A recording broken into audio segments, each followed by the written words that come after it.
अब बात देश के सबसे बड़े अस्पताल जो कोरोना संक्रमण के लिए बनाया गया है, लोकनायक जयप्रकाश नारायण अस्पताल की, इसके जो मेडिकल सुपरिंटेंडेंट हैं जेसी पासी, उनका कार्यकाल खत्म हो गया और सरकार ने अब उनको प्रशासनिक कामकाज से हटा दिया है, या कहें नियमों के मुताबिक उनको हटना ही था। उनकी उम्र 62 वर्ष की हो चुकी है और 62 वर्ष पूरी करने के बाद प्रशासनिक कामकाज नहीं कर सकते। ये केंद्र सरकार के दिशा निर्देश हैं। हमारे साथ हमारे सहयोगी शरद शर्मा है। शरद, जेसी पासी को अभी मार्च में ही लाया गया था अस्पताल में, जब ये कोरोना संक्रमण का मामला आया, और अस्पताल को डेडिकेटेड कोविड के लिए अस्पताल बनाया गया। 2000 बेड्स इस अस्पताल में हैं।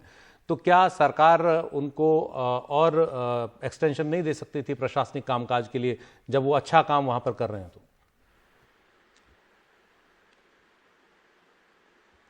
देखिए, इस खबर के दो पहलू हैं, एक टेक्निकल है, एक प्रैक्टिकल है।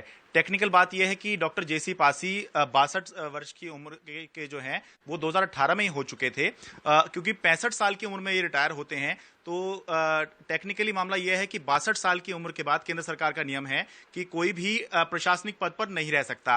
तो उस मामले में केंद्र सरकार का आदेश है, तो वो तो बिल्कुल स्पष्ट है, क्योंकि करीब 64 साल के हो गए हैं डॉक्टर जेसी पासी, तो उस हिसाब से कोई दिक्कत नहीं है। और केंद्र ने जो आदेश दिया है वो स्पष्ट है।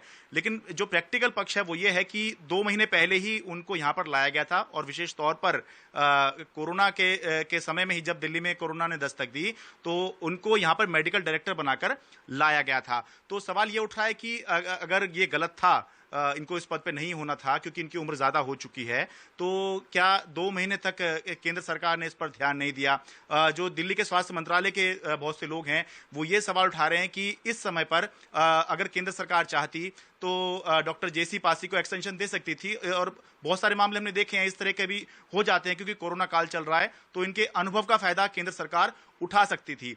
और एक बात ये भी अब उठ रही है कि चलिए केंद्र सरकार ने इस पर ध्यान नहीं दिया, तो क्या अब दिल्ली सरकार, क्योंकि अब केंद्र सरकार का आदेश आ गया है तो जाहिर है मानना पड़ेगा, और सर्विसेज डिपार्टमेंट भी दिल्ली सरकार के पास नहीं है, जो चुनी हुई सरकार है, तो क्या अब दिल्ली सरकार, जो डॉक्टर जेसी पासी का जो अनुभव है, जिसके आधार पर उनको यहाँ पर स्पेशल लाया गया था, और उसके बाद ही कोरोना का सबसे बड़ा अस्पताल लोकनायक अस्पताल बना था, तो क्या अब आगे भी जो है उनकी सेवाएं किसी रूप में कोरोना के लिए लेगी? तो ये देखने वाली बात आगे जरूर रहेगी। जी, शुक्रिया शरद इस जानकारी के लिए।